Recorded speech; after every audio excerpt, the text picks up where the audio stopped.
Do you hear somebody, Archie? Is somebody here at the door? What could it be? Oh. Is your guitar? Yeah. Look, the doggies are excited for you. You guys excited to get the guitar? Oh, boy. Here he comes. I guess I should stop filming and go help.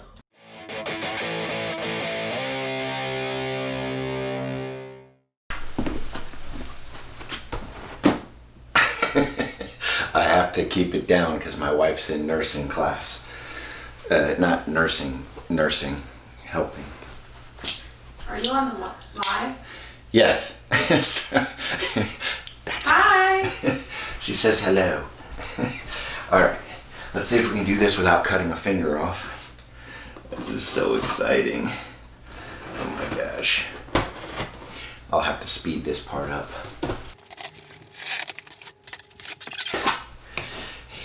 Here's the strap. Living his best life. There's the strap that I got. Or something like that. Not bad.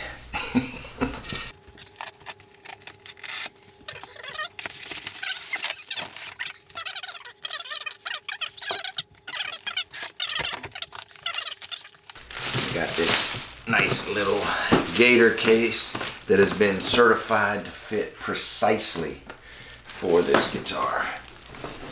And as usual, Sweetwater has sent me a little bit of candy, which goes against the diet, but I like that it's just enough, a small amount of candy, that you can take it, cheat on your diet, and not feel too guilty.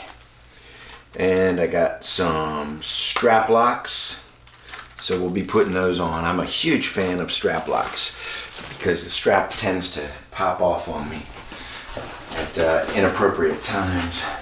You know, those times when you drop your instrument.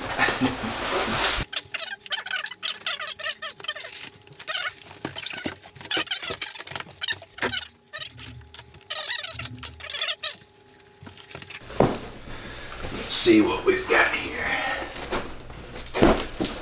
Dun! Ibanez. This is my first Ibanez. I've been eyeing them for years, probably all the way back to, is it the early 90s when Steve Vai started using Ibanez guitars, and then also Joe Satriani. So here's what I was talking about.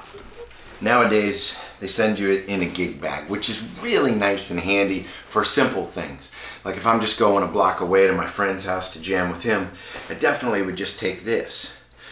But if I'm throwing it into the van or into a trailer, or especially if I'm going on a flight, this just won't cut it. So that's why the hard case.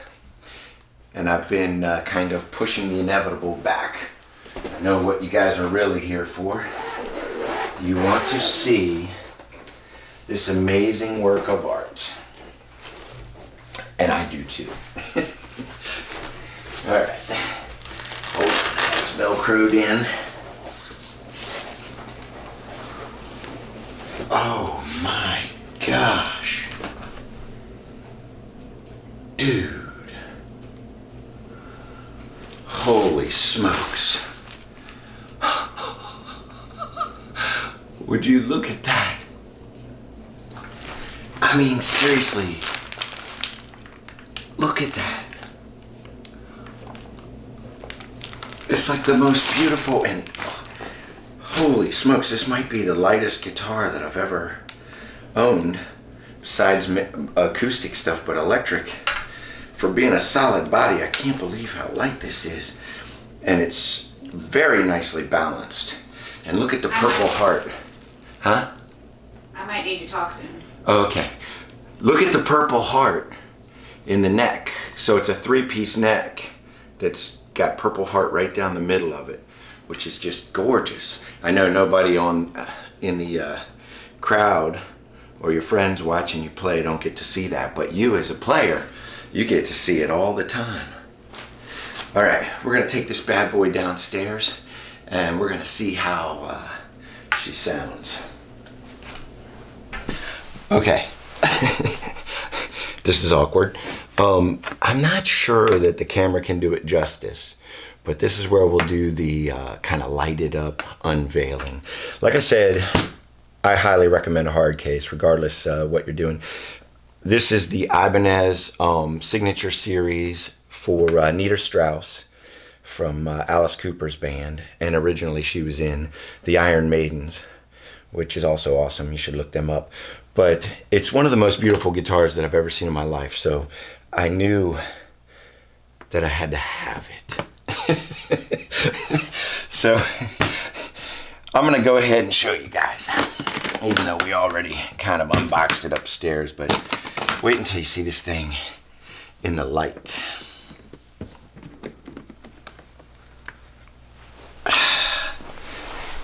And let's just take a quick peek at what we're looking at here. So I knew a couple things that I wanted, right? I wanted the 3 pickup setup because I like the single coil in the middle. I've always been a fan of it. I wanted the edge tremolo, this basically Floyd Rose style tremolo that allows you to go any direction with it. And also because of that, a locking nut. And the locking nut plays a key part in this, right? Because in early days when we had a bar that you would push to either lower the strings or pull to raise the pitch of the strings, it would sometimes take the guitar out of tune, and it's taking it out of tune at the nut. And so by putting a locking nut on there, they fixed that. The other thing that I wanted is I wanted 24 frets. You see there's an extra 2 frets here, right, over other standard guitars, over my other electrics. And then this switch here allows you to do a lot of different configurations with the high-end pickups that we have here. A beautiful quilted top. I worked with my Sweetwater rep, Ryan. Shout out to Ryan. Thanks for all your help with this. We worked together and we looked at the ones that they had in stock, and I found the quilted top that I wanted. I think this is fabulous. And then the kicker for me with this signature model was the inlay, which is sort of reminiscent of an EKG, if you will, like the heart rate monitor. And I don't know, man, it's just really cool to me. So many inlay options out there and everything. Just excited to find one that kind of really looked cool to me. And then I think these designs on the humbuckers are hurricanes. I'm guessing that because I know that Nita has a nickname of Hurricane Nita. So I'm assuming that's what those are, but they're cool regardless. It's just a neat little kind of cover that goes with the whole thing. I think the whole guitar goes together just gorgeous. I mean, look at this. It's unbelievable how beautiful they've made this guitar. Matched up with the ebony fretboard and the offset of the fret color with the tuning pegs. I think everything just goes together perfectly with this. And that's what's so magical and what got me so excited about this guitar. Enough talk. Let's plug it in and let's hear what it sounds like. Here's a funny little fact, or maybe something that can make folks laugh at me. I laugh at myself all the time. See? When I first started working on this, I was trying to tune the guitar up, and I kept doing it on the end of the locking nut because that was just in my mind, you know, like you have to unlock this because I'm so used to always having to use tuning pegs. What I forgot is about 25 years ago, I had a Jackson Soloist, the USA made, and it was a similar setup. And you didn't ever unlock and lock these because you've got these like micro tuners down at this end. And I completely forgot about that. And so I spent a little bit of time and I was getting frustrated because every time I would lock the nut down, you know, it's like, I'd get a little bit out of tune. It's like, how do you make it perfect? And then it dawned on me, oh yeah, years ago, just use these little knobs back here and they do micro adjustments. You can easily tune the guitar and get it perfect and precise by using these tuning knobs. I hope that's helpful because I did spend a little bit of time being a dunce. All right, here we are. We've got the Ibanez Nita Strauss signature series, and I think the model that they call it is the JIVA10, or do you say JIVA10, or do you say JIVA?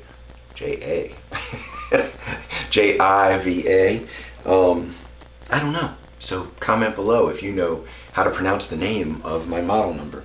I would assume it's just JIVA 10.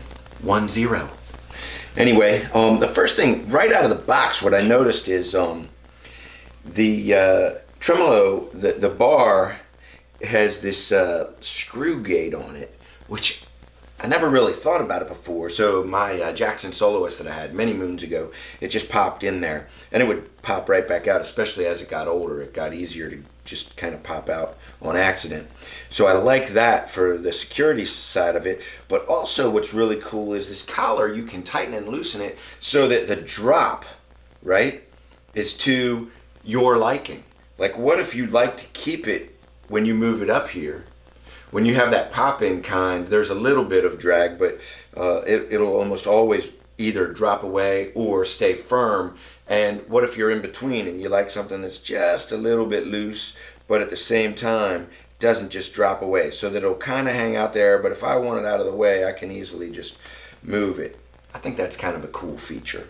The other thing that I noticed is these knobs, the volume and the tone, it's almost like they have a slight resistance the faster that you spin them. So in other words, they kind of let you know, hey, you're spinning it pretty fast. Maybe that's in my head. Maybe it's just a really good feeling knob. The pot here, though, I think is pretty cool.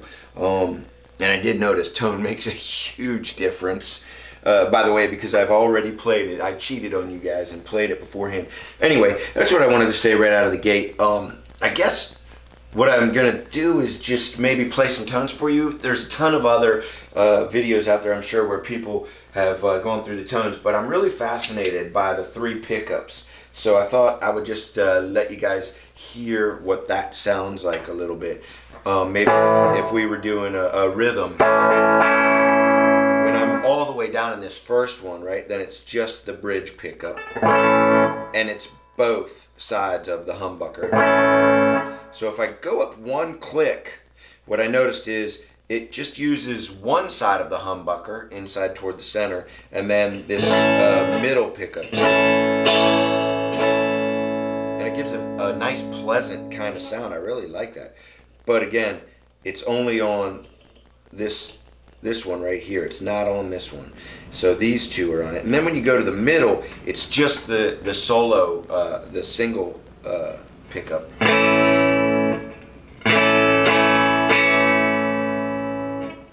And then when we go 1 more click, it does a similar thing to what it did at the bridge, except for up at the neck. It just does these 2 rows of magnets. So you're getting that middle one, and you're getting the first one on the neck one. And that's nice, especially like in rhythm.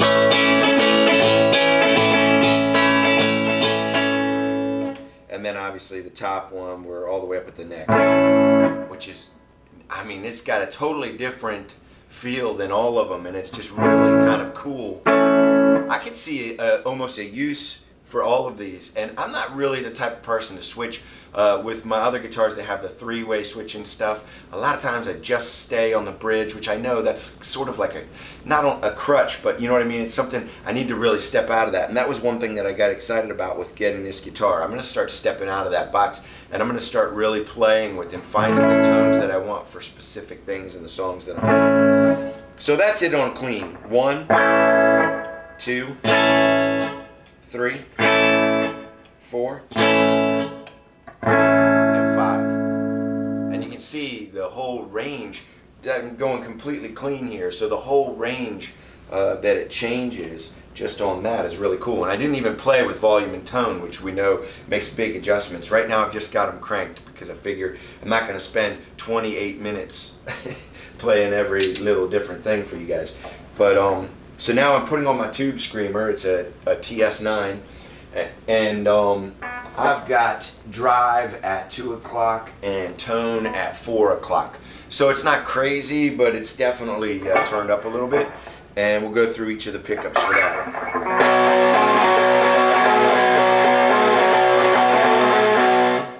That's 1, which I say normally I would have always hung out on the bridge pickup alone, but now here's 2. Completely different sound. This is so cool. I mean, it blows me away that I and many guitarists out there don't really play with the stuff that's down here. You know what I mean? It's like you just crank the volume, crank the tone, keep it on the bridge or keep it on the neck, and then you just jam always like that. But there's so many differences here. So let's see 3, the middle one.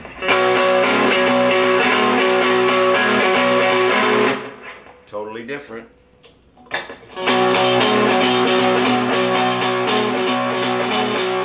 That's really kind of cool for the rhythm side, having it in position 4 where you're just getting the 1 row of magnets and then this center soloist.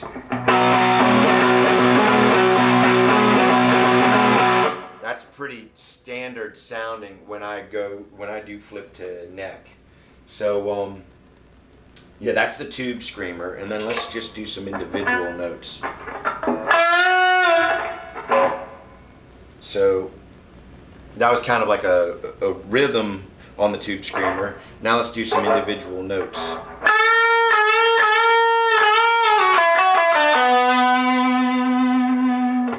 That's position 1, which has always been my go-to. Let's see how position 2 sounds.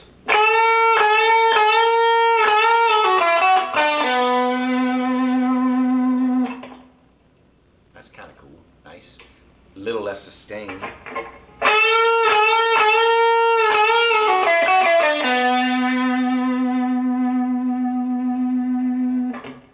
really like the sound of that center pickup.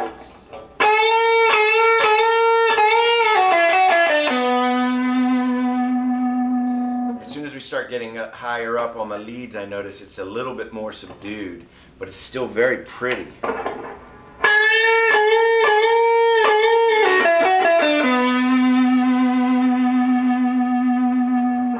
Yeah, that's pretty cool. Not necessarily sold on any of them. I think it's going to take some time just playing with each of these, and then also maybe adjusting the tone a little bit, not to mention playing with the pedals. It's like a lifelong thing, kind of finding your tone too, you know what I mean? Because you're always finding something, like you dabble with your delay or something, or your reverb just a little bit, and you're like, ooh, wow, that's pretty cool, and then suddenly you're completely changed from where you were before. But I would say the action on this thing is really stupendous. I mean, this is, it stays consistent across the entire.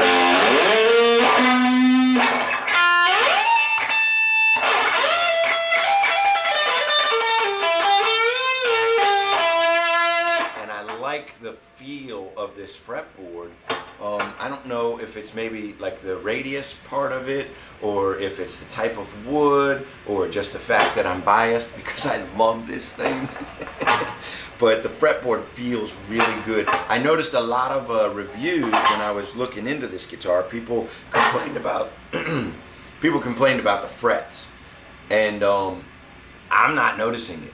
And I checked all of the edges.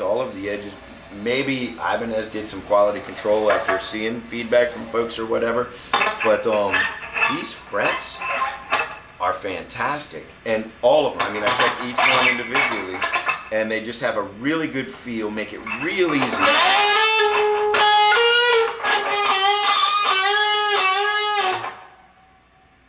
They just have a really good feel, and they make it real easy for fretting your position anywhere on the fretboard.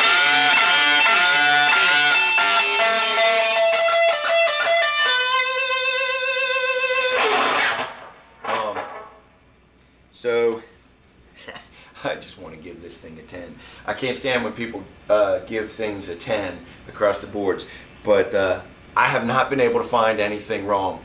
Let me tell you that. And I've looked it over and just played with it and toyed with it and everything, messed with every part of it, and yeah, I'm blown away by this thing. It's amazing. It's probably my favorite guitar of all time. I've had dozens of guitars.